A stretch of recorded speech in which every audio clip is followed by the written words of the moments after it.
Welcome to Africatown's presentation of new models for creating thriving Black communities and inclusive cities. Let's welcome your host, the Emmy Award-winning journalist, Trayana Holiday. Wow. Thank you so much, John. And thank you everyone for allowing me to host this amazing series. We want to welcome you in to this space. And I love seeing all of you participating in the chat. Of course, the chat is how we will be able to communicate with you all today. So as you guys hear from our amazing guest today, we want you guys to be putting your questions in the chat, sharing comments as things are hitting home for you. We want to make sure that that's an open space for you. So thank you again for coming to this new models for creating thriving Black communities and inclusive cities. It is a 4-part virtual conversation hosted by Africatown Community Land Trust with nonprofit leaders from 4 historically Black neighborhoods across the country. These conversations are a part of our Thriving Black Communities. This is a hashtag that you guys can use out there. Hashtag Thriving Black Communities campaign effort to raise $100,000 to support the work of ACLT and to also raise funds to support the collective impact of our partner organizations taking part in this series. So feel free to use that hashtag, you guys, as you guys are talking about some of the great things that you're going to be taking away from these amazing conversations. We want to make sure that you guys can also utilize that hashtag if you're looking for other comments that people may have done out there. So let's get hashtag Thriving Black Communities up and running for all of our people out there who maybe they can't participate, but they want to be a part of this discussion. So we encourage you to share what you're learning today through that hashtag. Also, all across the country, community members, stakeholders, and nonprofit leaders are constantly fighting to rebuild historic Black neighborhoods. And some of the challenges that we face in the Central District of Seattle are not very different from the ones that are faced in Houston, the Hill District of Pittsburgh, Highland Park neighborhood of Detroit, and Southwest Georgia. To combat some of the Black land loss, we fight it. We fight this land loss. We showcase it through economic insecurity. It's showcased through a lack of access to quality, affordable housing opportunities and safe, beautiful spaces that promote well-being. And this is something that I think many of us, particularly as ACLT is disrupting gentrification in the Central District, we all see this in Seattle specifically. So I'm glad that this series will allow us to see how these differences yet similarities exist throughout Black neighborhoods throughout the country. So this is why it's so important to bring together experts and practitioners and thought leaders to answer the question, how do we build thriving Black communities? In today's session, The Struggle for Land, you will be listening to a conversation between ACLT CEO and President Wyking Garrett and co-founder of the New Communities Incorporated, Shirley Sherrod, about the 50-plus year history of the land trust movement and its origins in the Black freedom struggle. Land ownership as a tool for Black liberation, what is necessary to maximize the impact of land trust to prevent the displacement and gentrification of Black communities. Those are some of the topics that we'll be diving into today. After Wyking and Shirley speak, we will open the floor to questions, and we do want you to be a part of the conversation. In fact, we've been talking about this already. If you start right now, tell us what you know about community land trust. Even if the answer is, I don't know, you could also put it as IDK, that's okay. But we want you guys to, again, be utilizing that chat to be interactive with each other. And we thought this was a great way for us to just start the conversation. Many of you may know about land trust. Many of you may know nothing, and you're here to learn. Make sure you guys share those comments in the chat. At the end, you're going to also have the opportunity to make a direct impact to this work by making an investment to ACLT and Southwest Georgia Project. So again, be sure to use the hashtag Thriving Black Communities as we continue these conversations online for the next 4 weeks. All right, you guys, we're actually going to get started. I'm so excited about this. We want to give you guys a short bio on each one of the speakers so that you guys can actually be familiar with their work in case you weren't already. First up, we have the co-founder of New Communities Incorporated and executive director of Southwest Georgia Project for Community Education, founded in 1969 in Albany, Georgia, to prevent displacement and promote Black economic prosperity through community-owned land. New Communities is widely recognized as the nation's first community land trust, or CLT, and has since inspired the formation of over 289 CLTs across the country. Let's just clap it up for that. Phenomenal. For 4 decades, she has remained steadfast in her community to help poor people overcome income inequalities, including her work as a Georgia State Director of Rural Development at the United States Department of Agriculture, USDA, and the Federation of Southern Cooperatives. Let's please warmly welcome Ms. Shirley Sherrod. Thank you. Great to be with you. So great to have you with us, Ms. Sherrod. And I got to say already, after reading that 289 CLTs, I thank you for your work. Oh, wow. Thank you. Absolutely. Of course, our next guest up, he is our host, the organization that he leads, ACLT. He's also a 3rd-generation community builder, social entrepreneur, and currently the president and CEO of Africatown Community Land Trust. He has been a co-catalyst for numerous ventures, including Africatown Seattle Community Development Initiative, Liberty Bank Building, Umoja Peace Center, Hack the CD, Black Dot, Umoja Fest, Africatown Center for Education and Innovation, and King County Equity Now. You guys join me in welcoming Wyking Garrett. Thank you, Trey. It's it's an honor and a pleasure to be here with such greatness and brilliance from our community. I mean, a big part of Africatown is again making space and tapping into the collective brilliance of our Black experience, regardless of time or location, to give us the inspiration as well as the fortitude and wisdom and guidance to keep moving things forward. So thank you. It's great to be here and start this series off today. Absolutely. And thank you again for hosting this amazing series. We're going to start off with the first question here. I'll pose this to Ms. Shirley Sherrod. Could you speak to the history of Black land ownership and subsequent Black land loss in Southwest Georgia? I'll start with you, Ms. Sherrod. Yes. So coming out of slavery, I always tell people, our people were really focused and knew that there were 2 things especially they needed to do. And that was to buy land for the economic base that was needed and to get an education. So if you fast forward to around 1900, Black people owned over 15 million acres of farmland, and there were nearly a 1 million Black farmers.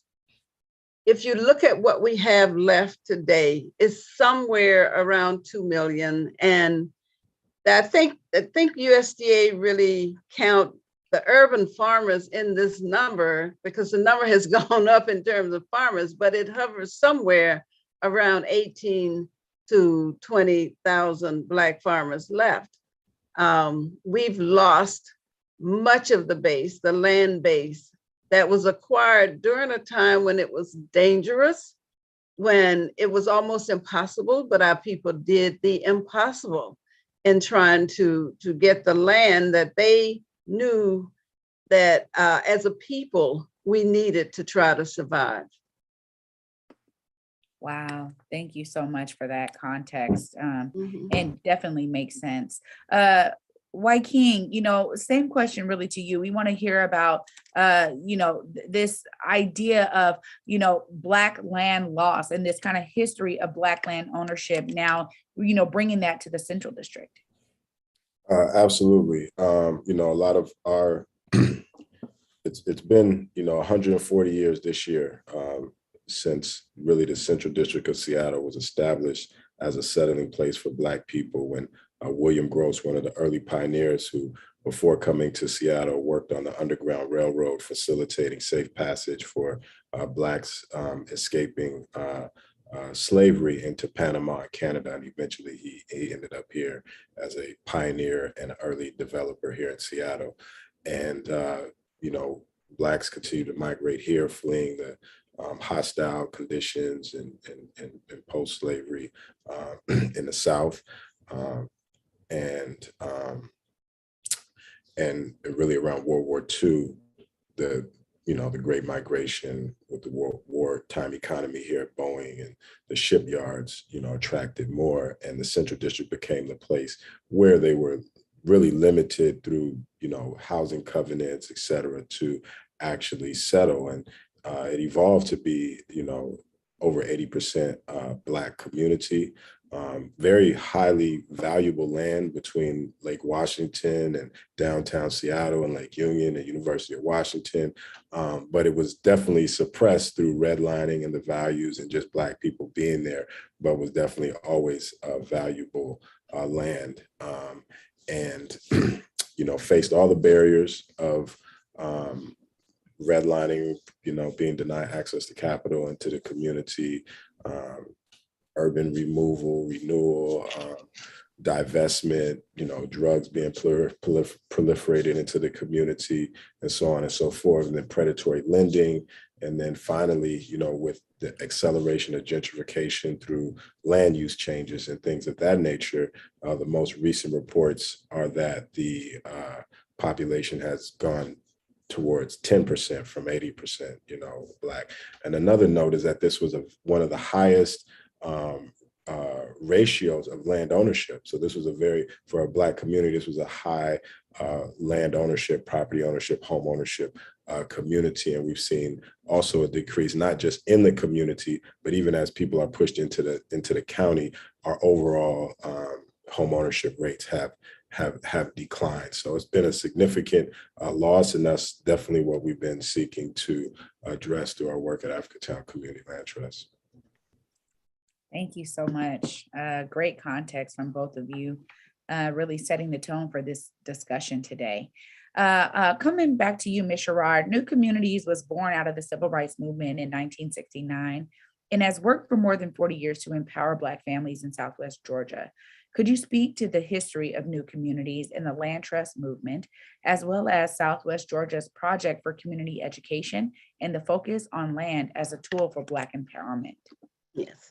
So my husband, Charles Sherrod, was one of the founding members of SNCC, the Student Nonviolent Coordinating Committee, and chose Southwest Georgia to work. I can tell you that he's the only field secretary who came to an area and never left. So that organizing started here in 1961. The Albany movement was created, and the movements in counties, in rural counties in Southwest Georgia. I joined that movement in 1965 after the death of my father. My father was murdered by a white farmer who was not prosecuted. I made a commitment prior to his murder. My goal was to get out of the South. I worked on the farm, we picked cotton. The Jim Crow laws we were living under were awful. White people could just kill a Black person and nothing ever happened, along with many other things that we had to deal with. So I had decided I didn't want to live my life in the South, that I would not only try to leave, I would start with trying to go to college in the North. And because back then, I don't know how young people feel today, but I thought I'd probably meet my husband in college. I didn't want to take a chance on meeting someone from the South and marrying someone from the South. But on the night of my father's death, I felt as the oldest of almost 6 children. My father had convinced my mother to try one more time for a son because there were 5 daughters. And so my mother was 7 months pregnant when my father died. I felt as the oldest, I needed to do something. And I just had to get away from everyone to pray and think. And I can tell you the thought came to me that I could give up my dreams of living my life in the North where I thought everyone was free, and I could stay in the South and devote my life to working for change. So we started with organizing the civil rights movement in my county. And then I later married Charles Sherrod and started working in the civil rights movement throughout Southwest Georgia. One of the things that was happening is that people who lived on land owned by white landowners would be kicked off the land if they tried to register to vote or get their kids to integrate the white schools or try to access their rights in other ways. So during the summer of 1968, we actually sent eight people went, one person took his wife, 7 people to Israel to look at how they were resettling their people. They returned, we started meeting, and by 1969, we decided to create an organization that we would call New Communities. We decided the goal would be to buy land, hold it in trust, and turn it over to local community development corporations. So our goal was not to just get land in the Southwest Georgia area, but throughout the country. We were really thinking big. We got bogged down in the first piece of land, which was about 6,000 acres, officially 5,735 acres. We decided it would be a land trust because we felt that was one way we could always hold on to the land. We wouldn't have individuals mortgaging pieces of the property for something they were trying to get. We would own the land together. We would give long-term renewable leases for the land homes would be built on and so forth. And then we would work together to build a community. We got a planning grant from OEO, Office of Economic Opportunity, to plan this community. And I can tell you, it's a major document. What happened though, is that white people became aware of this as soon as we got an option on the land, and started fighting immediately. There were times they would shoot at buildings. They started working politically to make sure we were not successful in carrying out the plan. So OEO gave us a direct grant from Washington to plan this community. And then, but by the time the plans were complete, they were afraid to give us a direct grant politically, as they had promised. Lester Maddox was the governor of the state of Georgia, and he vetoed all federal money coming into the state to our project. We faced foreclosure by Prudential Insurance Company for the next 2 years and finally got better finance and started farming, because that was one way we could make money to pay the land debt. And we couldn't carry out all, build homes and build create the villages and so forth, but we could farm and hold on to the land. So that's how we got our start. We were really doing great and, ran into droughts. And I can tell you, just like all Black farmers have experienced who lost land, Farmers Home Administration, one of my grandfathers would not, when they created Farmers Home Administration, he wouldn't borrow money from there, because he said it was a way to take Black folks' land. And that has proven to be true through the years. That's one of the ways we've lost so much of the land that we've owned as Black people. So in 1985, we lost everything. A new owner got out of Atlanta, got it at 1/5 of its value. We had assets worth between 4 and 5 million.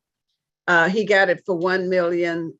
Farmers Home Administration made that arrangement and let him borrow $950,000, even though he was a rich person.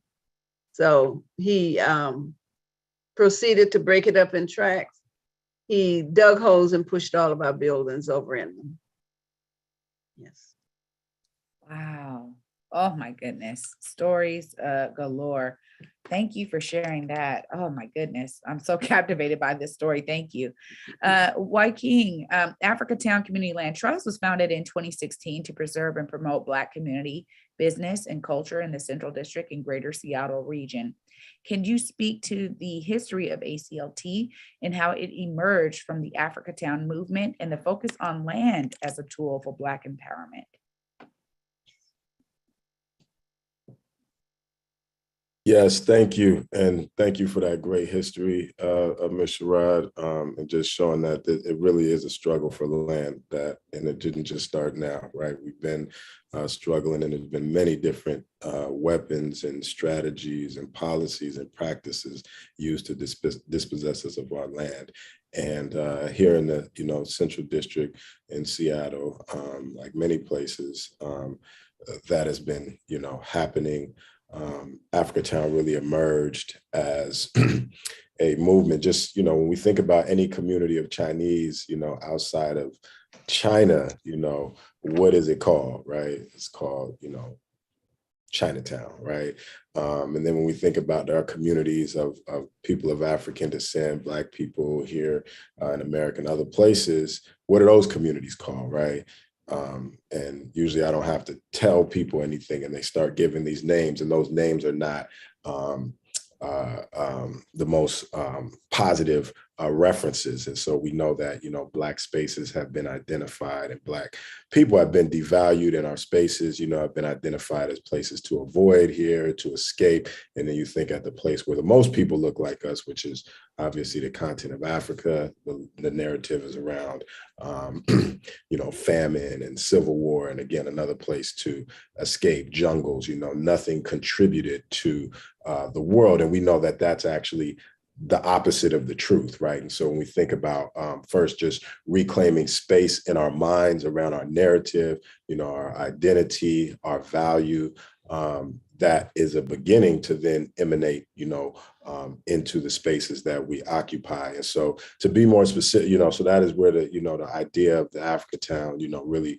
evolved. And then in 2014, 2015, Seattle was doing the Seattle 2035 plan, which is a comprehensive plan for the part of the Growth Management Act of the state. And when we looked at the plan, we really did not, I didn't see the community that I grew up in. I didn't see, my children, my peers' children, as a part of this future. And so we began our own community planning process, Black Seattle 2035, and Imagine Africatown, and really asking what would it look like for us to have a community centered on Black well-being, being reflective of our greatness, again, regardless of location or time. And people gave so many different ideas, whether it was to be inspired by, Black Wall Street, have commercial districts, inspired by the legacies of Motown, inspired by the legacies of ancient Kemet or Egypt, Timbuktu as places of learning, the Afro-Brazilian experience, the Afro-Caribbean experience, Afro-Latino experience, just a global Black experience. And when we begin to, that narrative and that vision came together, this is like a place that everyone would want to experience, right? And so there was a couple particular land projects. So yeah, we have these ideas, but ideas need space. It needs to be crystallized. It needs to at some point exist, in a physical place. And so we're, again, combating the gentrification, the displacement that is happening, which is really economic, ethnic cleansing, of our historic community and really the city overall, because our people are not moving to another part of the city. They're being pushed completely out into, South King County and other areas. And so there was a particular land, 23rd and Union, which is the heart of the community.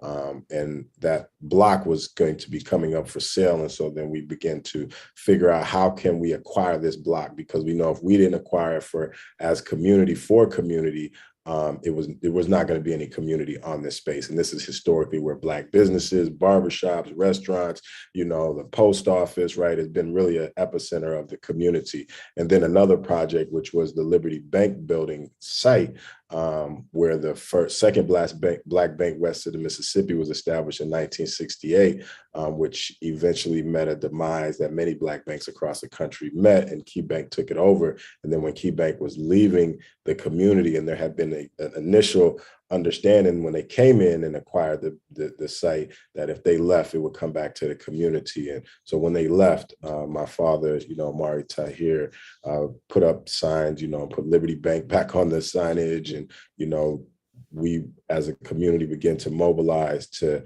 honor the legacy. And so that project ended up being a partnership with another affordable housing developer community, Capitol Hill Housing at the time, now Community Roots Housing, Black Community Impact Alliance, and Berg Bar Place, formerly a Central Area Motivation Program, to continue on the legacy. And so again, through these processes, but in that initial process, we didn't have the ownership vehicle, right? And so through the process of identifying and researching, we landed on the land trust as the tool or vehicle to acquire, develop, and steward land to facilitate a future where the Black community could grow and thrive in place, and we can maintain space for the beauty, the brilliance, and the best of the Black experience to be able to grow and flourish. And that really is what the vision for Africatown, again, is really bringing forth our collective brilliance as a foundation and really a database to draw inspiration from to build our future communities where we can be safe, where we can be our best selves, and where we can thrive. Thank you so much for that as well. Lots of great context there in history. I'm going to switch the order up here a bit and come right back to you, Wyking. Since ACLT was founded, its focus has been on Black land ownership and community-led solutions to displacement in the Central District. What are the challenges and successes that you have experienced in this work? Oh, yes. I mean, I think initially, Ms. Sherrod identified, the challenges that people know that land is the basis for well-being, for independence, for freedom, for agency. And that has been something that was denied, since we were brought to the country. And even the times when through the most adverse conditions, we acquired it, there was always efforts and very calculated efforts to dispossess us and displace us from that, whatever land we did accumulate. And so some of the ways of that has just been, starting from federal policy that denied, Blacks access to capital, right? Denied us access to the very capital that Black bodies, and minds actually generated as the foundational wealth of this nation. And we were denied access to that capital. And commonly that's known as, redlining, and where the government, the banks, and the insurance companies basically all collude to, again, deny the flow of access to capital for land improvement, and so on and so forth. And so that legacy, is compounding, right? We live in a capitalist society. One of the real foundational principles of that is compounding interest, and that either works for you or against you, right? And so when you have, investments, it's working for you, so if we had the benefit of the labor or the capital investment through labor that we made into the country, we would be benefiting. We would be very, very wealthy. But because we've been denied that, and others have been that's been maldistributed to others, meaning that our actual capital investment has been, maldistributed to others, then they are the beneficiaries, and then strategically have kept us out of that. So access to capital is one. And then the policies and practices that, are through the public sector as well as the private sector colluding is another aspect. And then we can, go on down the line. And then I would just, highlight, that's the root, right? Because when we talk about land, when we talk about business development, when we talk about all of these, Black contractors being able to build or participate, it's the same issue that it comes back to, which is, again, access to capital. And so one of the barriers that we faced is, there were actually no Black developers of scale in the state of Washington that we're aware of after, 100 and something years, when William Gross was a developer way back in 1882. That's not by just happenstance or chance, but definitely concerted efforts to keep us out of those spaces. And so, building a balance sheet, right, which again is assets and capital. Then it's, well, you don't have experience. They say you need a job to get experience. You need experience to get a job, right? And so, others actually receiving resources in the name of serving our community, but not being vested or rooted, or really accountable to our community, right? And so, whole industries have grown on the basis of Black, marginalization, and the majority of those resources are not within our community and controlled by our community, right? And this is the status quo. So when you say, what is the barrier? The barrier is the status quo of modern day Jim Crow apartheid that has been persisting, in the society. And so at every turn, we face a different face of that, right? And so, kind of educating people that, hey, we should, if development dollars are coming into our community to keep us in our community or provide, we should be in control of those things.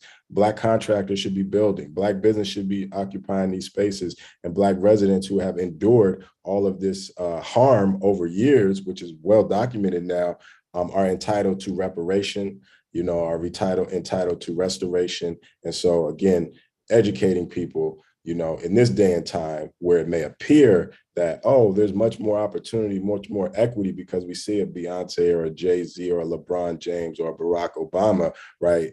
People now have the illusion that we have been equitably included into the economic and society. And that's not the reality. When you go to the numbers, we do very much see, a reality of Jim Crow apartheid in 2022. And so that's been kind of the primary barrier, is just the status quo frame of how things are done on a day-to-day basis. And then from there, you get into specific practices, you get into specific policies that, perpetuate these conditions. Thank you for that, Wyking. I'm going to pose a very similar question to you, Ms. Shirley. Since New Communities, Inc. and the Southwest Georgia Project was founded, their focus has been on preserving farmland for agribusiness and providing training and education around food and farming. What are the challenges and successes that you've experienced in your work? Well, one of the main ones has always been that United States Department of Agriculture that was supposed to be there for all farmers and landowners in the rural area. And even to this day, the treatment is not equitable. In some cases, it's worse. I have assisted farmers with effort to try to get access to credit. In some of the earlier years, I've gone into offices in the 80s and 90s with farmers, and the county supervisor could toss the application in the trash and say, you ain't getting nothing here. It happened to New Communities, and we had almost 6,000 acres of land. They fought our efforts from the very beginning. And as we were farming and running into droughts, we were forced to have to go to the agency like all farmers were going to get emergency loan. The county supervisor said, you will get a loan over my dead body.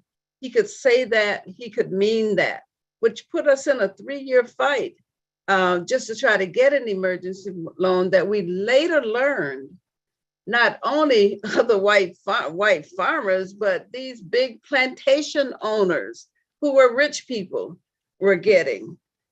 So they're always stumbling blocks and roadblocks, even to for an organization like ours that's trying to negotiate and work through the system to not only build from our base, but to help other farmers. So I told you we lost everything, but we didn't give up. While we were trying to plot the course to where we were going and how we would work from there, we were working with other farmers and realized a lawsuit had to happen. So in working with other farmers, I started working with the Federation of Southern Cooperatives, working across the South.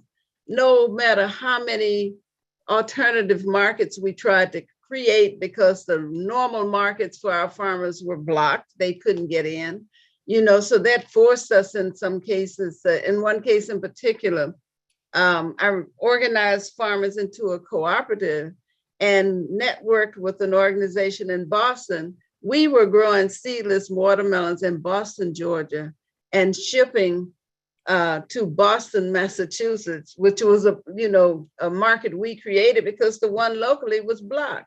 White farmers could get in, our farmers couldn't. So we a lawsuit had to happen. It did happen. People know about it as the Pickford case. Tim Pickford was a farmer in North Carolina. The government offered to settle. Those of us who had been working with farmers through the years knew that settling was probably the best thing, because our farmers didn't have individual records enough to be able to go into court with each individual case. So there were two classes, A and B. Farmers were not trying to get rich. Can you imagine a Black farmer deciding, if I can get $50,000, get my debt paid off, get priority for loans, that's enough for me. It gives me a new start. But they threw in one thing. You had to find a similarly situated white farmer who got the loans you didn't get. How would you know a white farmer's business? So that's how so many of our farmers were not successful with the Pickford case. But at any rate, that's how New Communities, and because there was a Class B, excuse me, and we had more evidence of discrimination and had our one day in court, where if you had sat in that room that day, you would have left there feeling like we did, my goodness, we just won. They ruled against us. We entered into a 10-year fight just to try to get justice. I can tell you that the lawyer working for the government against us on our case was arrested 2 years after our hearing, because it turns out she wasn't a lawyer at all. She was working for the Justice Department and was not a lawyer. That's just one of many things that happened to us during the 10-year period. But it allowed, after 10 years, we found that we had been successful and got the largest payout in the Pickford case, which was between $12 and $13 million. So we acquired more land. We didn't know when it was purchased that it was a former slave plantation. We learned the history of it. So farmers still, even New Communities, as big as our project is, still experience that discrimination that's so systemic within not only the government, but with banks and other funding agencies. So training, we end up having to do a lot of that ourselves. You can go out to that property now, you will find a demonstration looking at growing rice using less seed, less fertilizer, less chemicals. You will see Satsuma oranges being sold.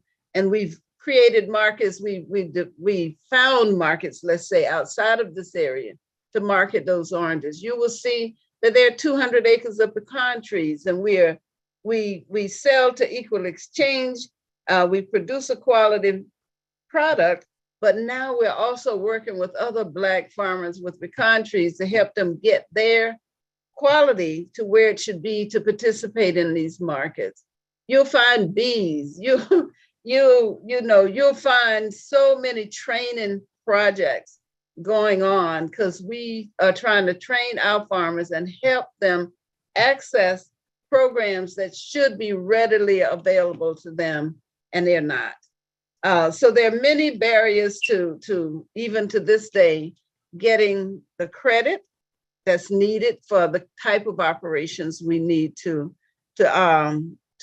run. Just one big example: farmers can grow produce, but in order to sell to school systems and participate in other markets, they need an aggregation site to be able to wash, grade, pack, cool to be shipped out. And getting the financing for these type of operations has actually kept farmers from being able to sell to local school systems. Because the school system, for example, they don't want a bunch of collard greens. They want collard greens that have been cut up, washed, bagged, and ready to go into the pot. So you find these barriers to being able to develop operations with a smaller acreage our farmers own. The the barriers to developing what could bring money into those farming operations to help them pay the taxes and hold on to the asset that is, in many cases, have been in families since the 1800s. Wow. Wow. So much there. Thank you so much. And, it sounds like there's some, in terms of these struggles, that was a great triumph there for you guys to press on for those 10 years and win that case. So Thank you so much for sharing that. I'm going to come right back. That's one of the points I need to make. Don't give up. That's right. That's right. Absolutely. I'm going to actually come right back to you because just even in that answer, you've spoken about how seasoned organizations like yours are often overlooked for newer, more connected nonprofits. I'm going to talk to you first, but can you speak to how donors and funders can more effectively invest in Black-led community organizations that focus on land preservation? And maybe what are some of the effective models for investments to preserve Black land ownership? I've complained. Some of the things maybe partners overlooked. Yes, I've complained through the years that many of the foundations will look to more national groups who are not doing the work on the ground and overlook groups like ours who have just hung in there through the years and developed major assets out of nothing. I was talking to a group that came in, they want to be helpful, but then they're trying to tell you what all you need to do as if you don't know anything. And I say to them, when we were barely making it, didn't see how we could make it, couldn't get any attention. Now that it looks like we have the ability to be successful, now everyone want to come in and try to say, you really don't know what you're doing, but look at what we're doing, So we to have groups actually look at the land, the work that's being done at the grassroots level. It's been important for us because that's where we work. We didn't go out just trying to get national attention and pull in the big dollars and try to get a few dollars out to farmers. I gave you the example of how we work to pull farmers along. Even the small farmers, the small growers, people who are really to work in their communities. I could give you the example with the Southwest Georgia Project, where with the runoff in the Georgia election, where in 2021, when Georgia saved the nation by bringing two people on as senators. Well, guess what? Everyone was focusing their dollars in Atlanta, Savannah, Macon, the larger urban areas of the state. But as someone who has organized in rural Southwest Georgia for so many years, I know that our people were not going to come back out to vote unless you pull them back out to vote in a runoff. I also knew that the resources were not coming to us. So I kept saying, you can't leave the rural vote on, you can't just leave it out there. You got to work to get the rural vote. We're only going to be successful if we can also pull the rural vote out there. So we ended up having to just try to raise a few dollars from wherever we could. And I knew that we have organized in these counties for years. We know the go-to people. Folk were saying we want to bring busloads in to canvas. No, the virus is, the pandemic is here.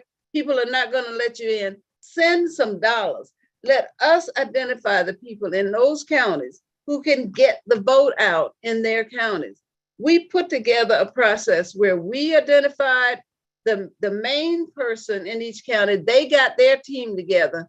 That made all of the difference in getting Arsoff and Warnock voted as senators in Georgia. It was the rural area, but they gave the big dollars to national organizations, and they were sending people down here to Albany from Atlanta who had not a clue about how to organize in the rural area, but didn't send those dollars to us. And we've been here. We have not left through the years. So, you can look at big organizations and think, oh, they have the answer, they have the infrastructure. They don't. The funders need to look at who's been out there for years and made something out of nothing, which is what we've done with new communities.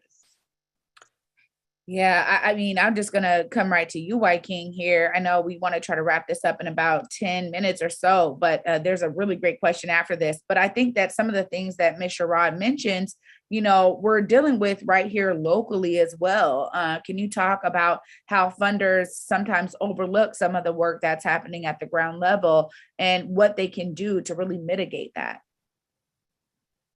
Yes, I mean, when we think about the work that, emerged from Africatown into King County Equity Now, and our call was very simple, for land, access to capital, to develop the land, and control over the resources that are supposed to impact our lives.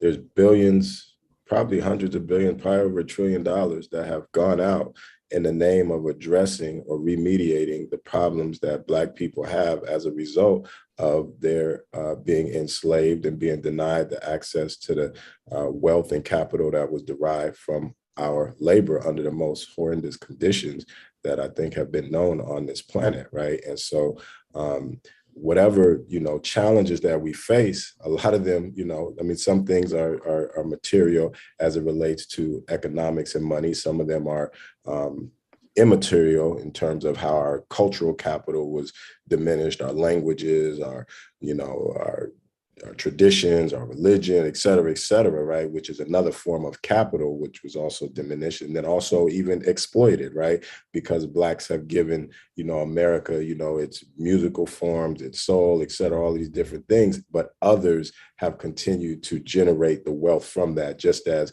Blacks who invented things because they were doing most of the work and figured out ways to do the work easier, weren't able to own that intellectual property, which then again generated revenue and the ability to pass on,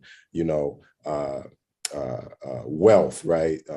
Capital, intellectual property, real property across generations is really what the foundation of a lot of the wealth in this country is. And again, we were, denied that, right? And so when we think about moving that forward, we have to be focused on, those solutions and putting those resources, redistributing those resources that were previously maldistributed, where we were intentionally excluded from resources, opportunity, and wealth. We have to be intentionally included, right? Because there's a direct connection between our current state and our past experiences, right? And people try to, act like there is no connection, but as soon as you try to stop them from being able to pass on their wealth to their generations, they go up in arms about that. So they're very clear about these things.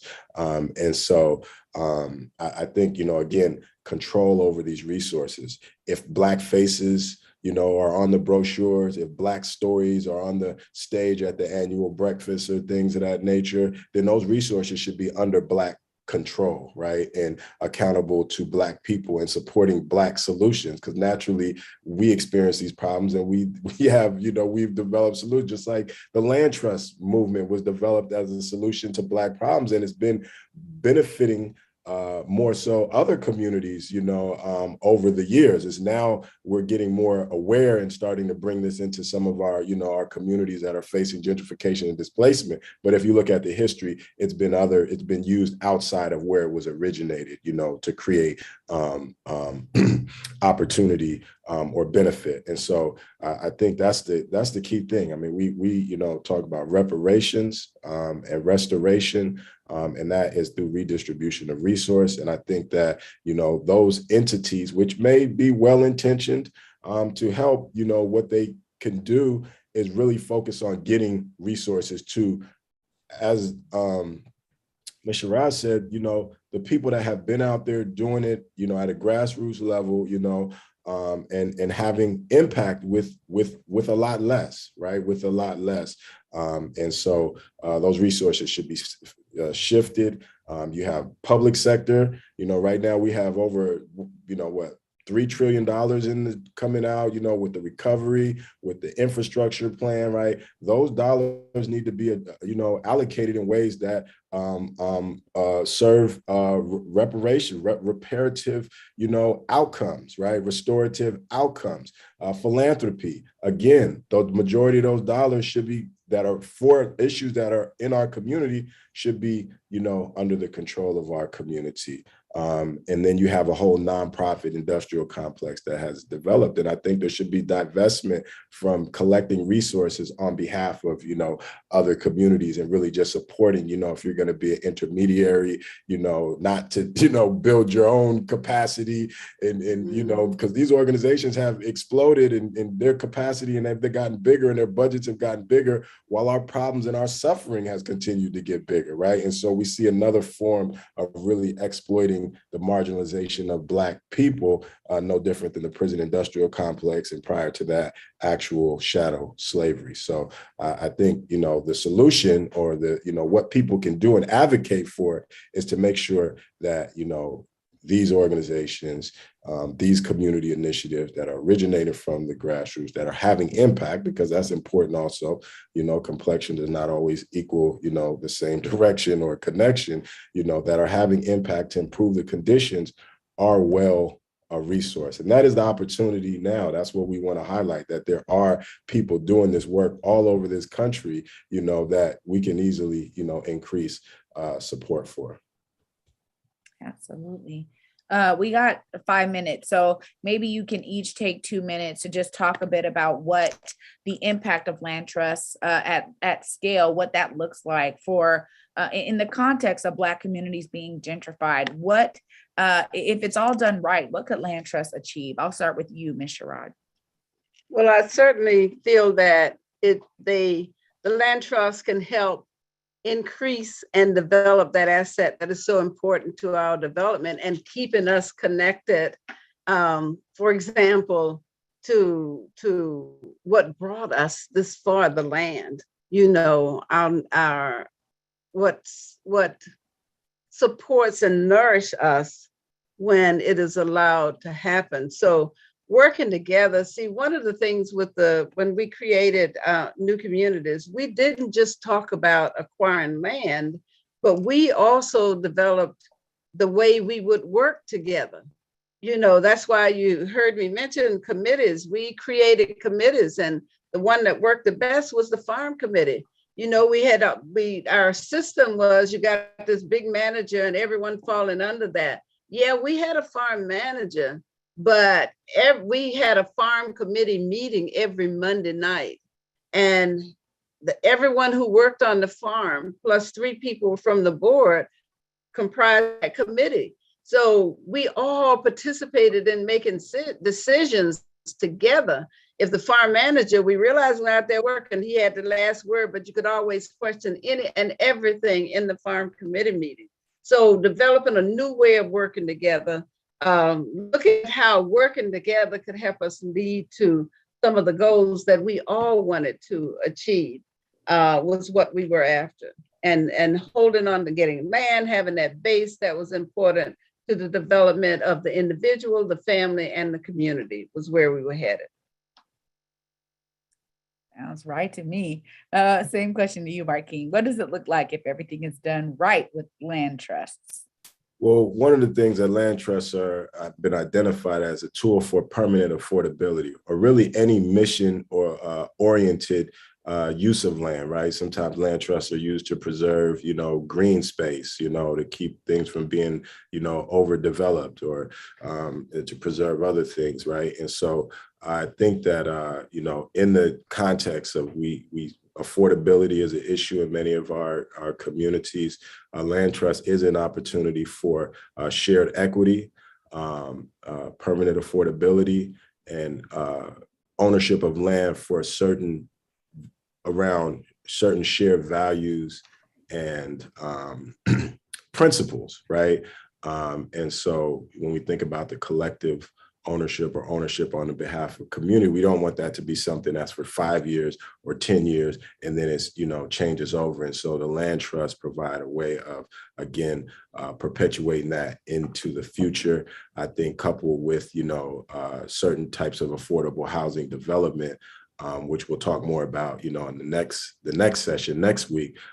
This can be also leveraged to increase economic opportunity, because when we talk about what's happening on the land, then we're talking about economics, right? We're talking about how people are living and being, our well-being is addressed, right? And so when you're developing the land, that creates, jobs and business opportunities, right? And again, this is another space where even when they're built, when housing or affordable, and things are being built in our community for us, it's often people outside of the community taking the large share of the economic benefit that's generated by that opportunity. So again, I think that, land trust provided a vehicle for collective ownership is one tool. And I think in our community development toolbox, we should have all of the tools, and we should be efficiently and effectively using all of the tools. This is one tool for collective ownership of land for shared community benefit that I think we can lift up and move forward and advance in our community.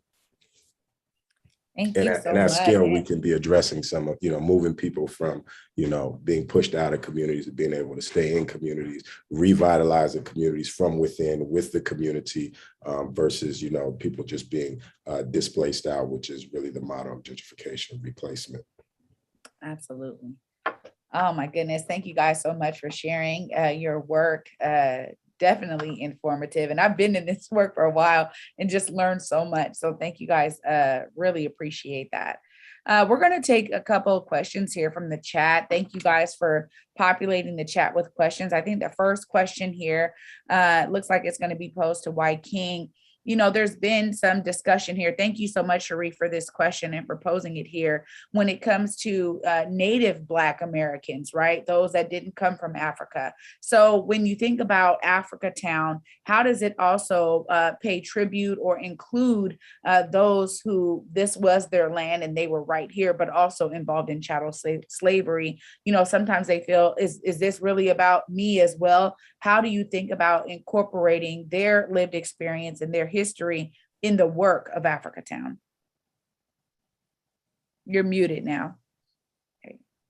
Yeah, I think that, it is rooted in that, experience. I mean, as far as we can go is, Alabama, Georgia plantations on my, father's side, and they migrated through the coal mines. They were brought into the coal mines as strike breakers, and that was very adverse conditions. And they migrated, to Kansas City area and then west to LA and Seattle. My mother's side is from, Grenada, and we're there through, again, the enslavement process, which took place there as well. But our history does not start there, so even when we say descendants of slaves, we had that experience here, but we also were descended prior to that, and that's one of the things that we identify with. We didn't start in the Central District of Seattle. And, we didn't start on the, any plantations, we had a history and different things of that before we came here. One of the things that we learned, even didn't know when we started with the name Africatown, was that the original Africatown is right in Mobile, Alabama, right? And it was established by Blacks, Africans who were, after the importation of slaves or Black people to be enslaved was made illegal in this country. There was a plantation owner who made a bet that he could smuggle a ship in, and actually went to Benin, or now Benin, Nigeria, and, got Africans, brought them here and got them in and enslaved. And then they were actually freed when the Emancipation Proclamation took place, and they and through the Civil War, and they wanted to go back home. They were not given any resources to go back home. They asked for land that they had been working on. They didn't get any land. They had to pool their resources to buy land back from this plantation owner, and the area they settled, they called it Africatown. We learned that later, right? And that history had been suppressed and has recently been revealed. Zora Neale Hurston wrote a book called Barracoon that came out, I think, in 2019, where she actually interviewed the actual living descendants that had, come there, Cudjoe Lewis. And then they just found the ship. So initially they said this was a myth, this wasn't real, so now the ship has been found and they've been fighting for their lives. They've suffered from environmental, injustices, all of the things that our communities face anywhere, and now they're restoring their legacy. I think there's another part of that question that speaks to those who trace their descendants to be here prior to the enslavement or chattel slavery period, and that had traveled here, because it's still, we know the birthplace that we understand the birthplace of humanity to be, Africa. We know that the most people that still look like us today is Africa, and we know that when we think about naming, so that's a whole nother history. And, those claims of reparations is honored. I mean, reparations should go to the people that endured a harm, right? So if someone, runs into your car and damages it and they're found at fault for that, when you make your claim, people shouldn't start giving, money to anyone who has a problem or damage to their car. It should go to the person who suffered the harm. So there's no, discrepancy there when we're talking about who is, reparations for. And then, as far as the name, of Africatown, I mean, people find, issues with it within our community or outside of our community. But, we live in a state that's named after one white man, Washington State named after George Washington. There's whole states named after a single plantation owners, Pennsylvania, there's New London, there's New Hampshire, there's New Orleans, so there's a direct connection between, the mother country or culture, and what was established here. But for us, we have not been able to have that benefit, just the very fact that we're speaking English is a derivative that this is a language that came from, England, and that's a connection to where the people who came here from. So I think, all of those histories are to be honored. And for us within the Africatown concept, it's all within our global experience over time, and not, limited to a glimpse of time, because chattel slavery even still is a, small part of a much longer history that we have on this planet. And we should be able to draw from all of our experience as inspiration as we go forward. So, I know that, can be different perspectives on the issue, and everyone is entitled to their perspective and how they see that. But we definitely, working to address the issues that our communities have experienced, through that period of being here in Americas.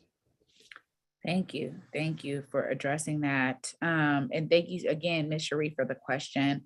Ms. Maria, right here, we have a question, and I'll direct this to you, Ms. Sherrod. Can a community land trust be created for one piece of property, or is it too much work to go through for just one property? Well, I can say that even though it was a large piece, it was one piece of property that we started with. I think I told you in the beginning that our goal was to not only acquire property here in Southwest Georgia, but around the country, because we saw that as an answer to trying to help development among our people.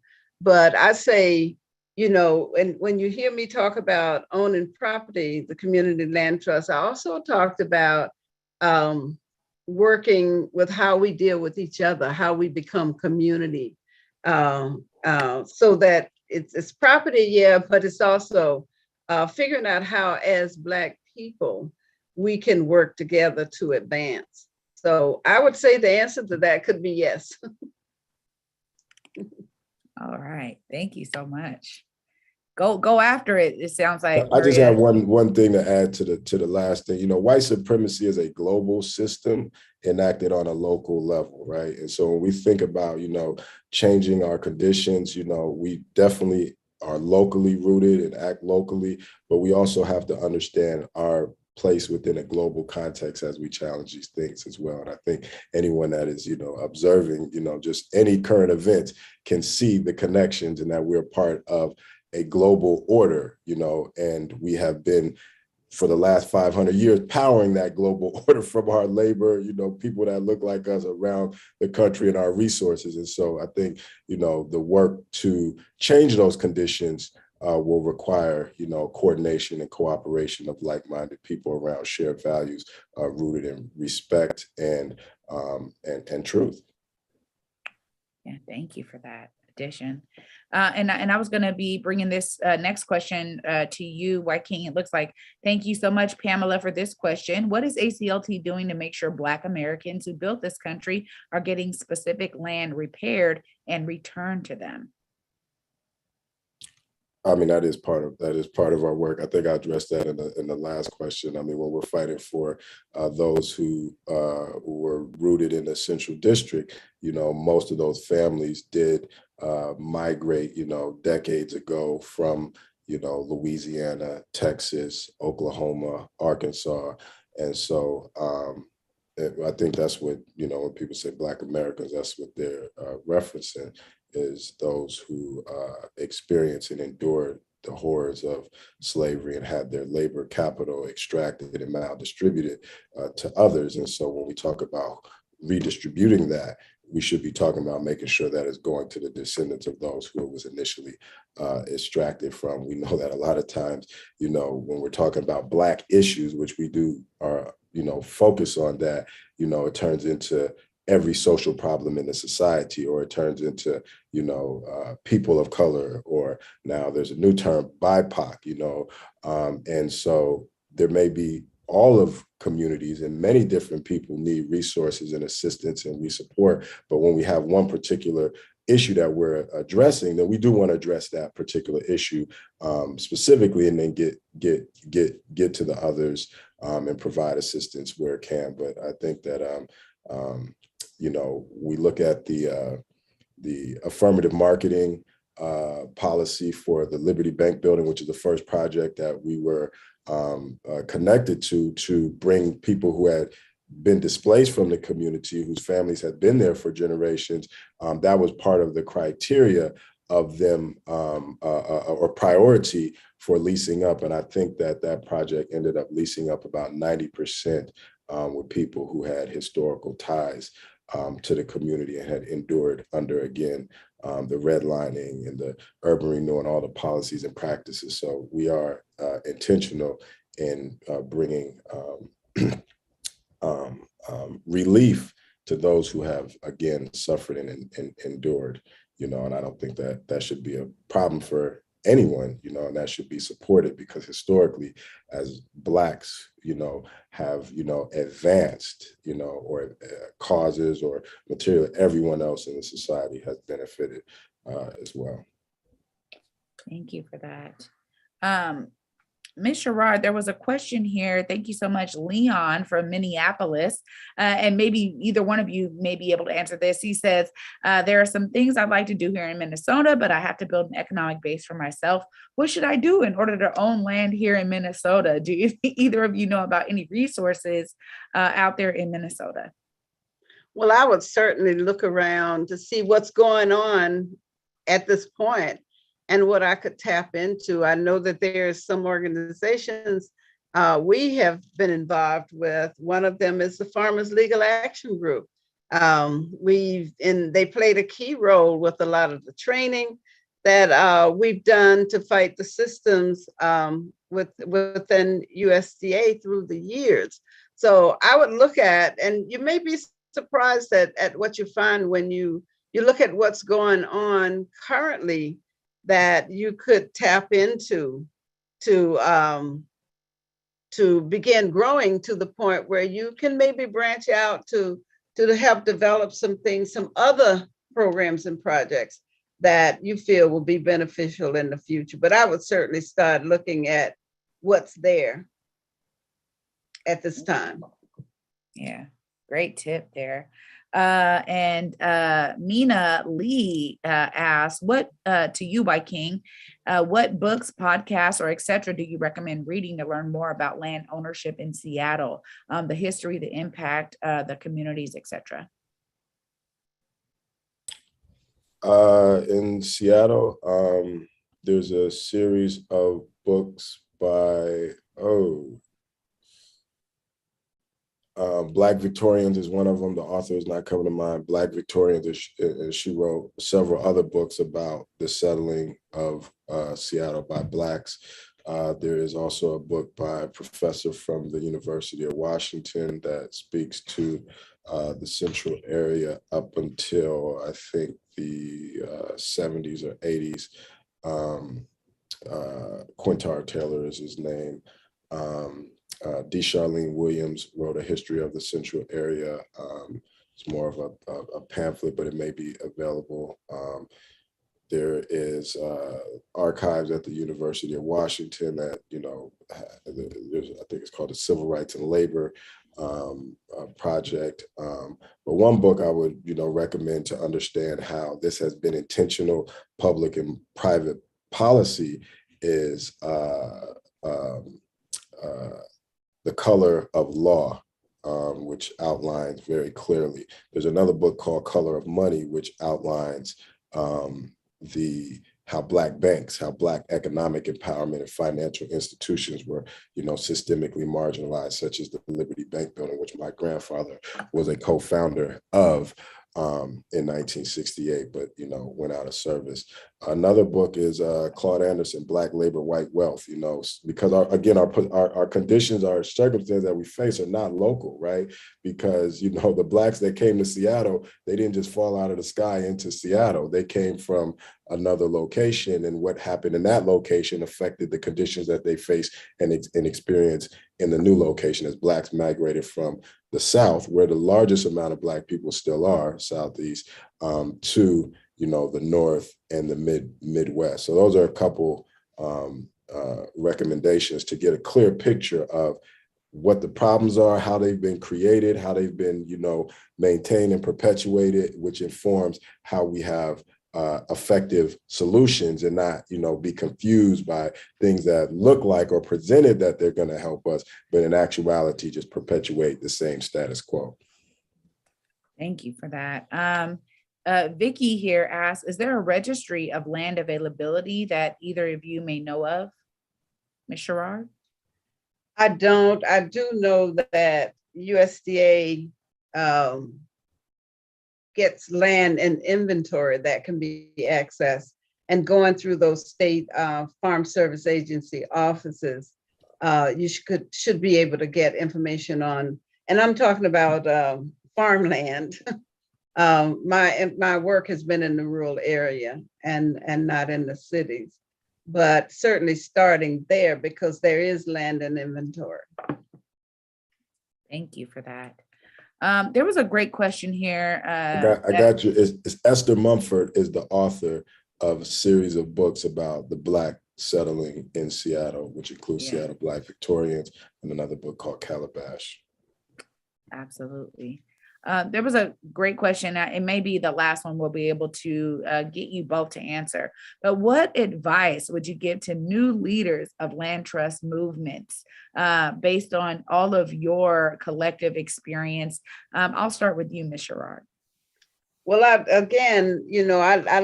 love history, and I love to read about work that has gone on through the years. So I would definitely, before I jump out there to do something that may or may not be helpful, really look at what's going on in my local level, what's going on in the national level, what it is, and you find out in dealing with some of that, what you're interested in working on, and then begin networking with others who are doing the work and learning from them. A lot of them are like me, that we've gotten so much older. If you had asked me if I'd still be doing this type of work and working at the pace that I work in right now, I would say no. I'm almost 75 years old, and we are looking for young people who are interested in this work. And it's so hard for me to recruit people to come to the rural area. Atlanta sucks away all of our folk. So we're actually looking for young people who want to learn and really get involved in helping to make a difference. Thank you so much Thank you for that. And can you speak to just the importance of land, Yes. for, liberation, because again, the shiny things, attract, and then we realize, that, oh, maybe it's not so much greener where there is no grass, right? That's right. So could you please just, speak to the importance of that and us reconnecting with the land, even if we are in an urban area, the fact that we should be connected with our rural areas. If we are in the North, we still have families in the South, and we should be connecting with those families in the South to connect and preserve the land. Yes, having that land, it was farmers during the civil rights movement in these rural areas that they were a little more independent because they had a base to work from. They could get people out of jail. They could feed people, because you could grow the food that was necessary. So having that base, we just launched a partnership with Airbnb. We were already working on an agritourism trail for Black farmers, and Airbnb contacted us. We just launched the Black Farmers Agritourism Trail here in Southwest Georgia that's getting so much interest. I can't speak enough to we're never totally independent in this country, but the little independence it gives you to do the things that are necessary to build your communities, your families, and yourself, to be able to grow the food that you need. You're not in a high-rise building somewhere where you don't have access to dirt to grow in. But it's important for us to support those farmers who still have that land base. I'm encouraged by people farming in cities, but I tell them, you will never be able to grow enough food. It's admirable that you're doing it, and I'm happy to see it happen. But you'll never be able to grow enough food to feed the people. So you got to make that rural urban connection. I'm encouraged by all these young people who know how to farm in the cities. We need you in the rural area. We still have the land. We still have the base to be able to work from. So one of the things we've got to do is figure out, I have this young lady, she's so smart. She is super smart, and she's doing some great work, but I can't keep her here. And she told me, I'll do all I can, but I cannot live in Albany. There's nothing to do. There it is. There it is. And to your question, Triana, for new leaders, I think new leaders, we have to just study, right? Sit at the feet of those who have come before and gather the wisdom. We didn't start, we didn't just wake up and the work started. We're part of a continuum, right? And so if we can gather that wisdom, we think about what is the university system, research universities, they archive the knowledge and the wisdom of those that have come before so that they can build on it and advance things, right? And we have not had those institutions per se to sustain for many reasons. And so, as they say, every time we lose an elder, I think it's an old African proverb, we lose a library, right? And so, be amongst those elders that can pass on the wisdom as Ms. Sherrod has shared with us today. I mean, this fortifies, right? But it also, we don't want to have to solve the same problems over and over again. We want to solve new problems. That's how we, advance and make progress. And, there is no, a leader is just a good follower, if you ask me, right? They follow the best things, right? And so then those that may come after them will be moving in a positive direction. And so in order to, follow or implement lessons from the past, you have to study, right? And then also the solutions come from within and among the people. Some of us may have some ideas at different times, but the solutions are within and among the people who are experiencing, and dealing with, life as it is. And so be amongst, and be powered by, and, I think accountable to the people, and study other solutions. Just like you said, they went to Israel and got some ideas, right? And brought it back to the community. So again, we live on a planet and people are facing problems and they're solving problems. Anywhere we can get a solution that we can apply to our problem that may be effective, we should do that. And then we'll evolve to make it more custom and tailored. So I think that there's plenty of room whether in land trust. I mean, land trusts are just one tool, right, to address, but there's plenty of room for people to get involved and bring their brilliance to bear to move this world, move our communities in a more positive direction where we can be safe and where we can be well and where we can be our best selves. Thank you so much. This has just been phenomenal. I got to give a huge, all of us that are on camera, we can give a huge round of applause to Miss Shirley Sherrod and to Wyking Garrett. Thank you both for sharing your wisdom and for having that amazing discussion so we could all learn from it. Really, really appreciate you guys taking time out of your busy schedules to share with the community like this. Thank you both so very much. And of course, we want to make sure we send a huge thank you to all of you out there in the audience. Right now is the time that you have to really participate in this work in any way that you see fit. I mean, when we think about the funding that's needed to continue this work, it is necessary. And that's where we all have the opportunity to really participate. We hope you've been inspired by this discussion, that you've been able to take away some amazing nuggets for yourselves. As a part of our Thriving Black Communities campaign to raise $100,000, we ask that you immediately take action to support the work of these two organizations that are working hard to buy, hold, and lease land in perpetuity for better social and economic life of Black communities. We want you to embrace your power and advance the work of these initiatives that Wyking Garrett and Shirley have discussed. So your contribution, no matter how small or large, will really help push us towards the future of Black Seattle and Southwest Georgia. You can give right now by going to the ACLT and Southwest Georgia donate pages. The links right there are in the chat, so do not hesitate. There are two tiny URLs. Both of them will take you to donate pages where you can donate. We're going to actually give you a couple of minutes to check out those donate pages and donate right now.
All right. Thank you guys for taking some time right there to actually donate to these amazing initiatives.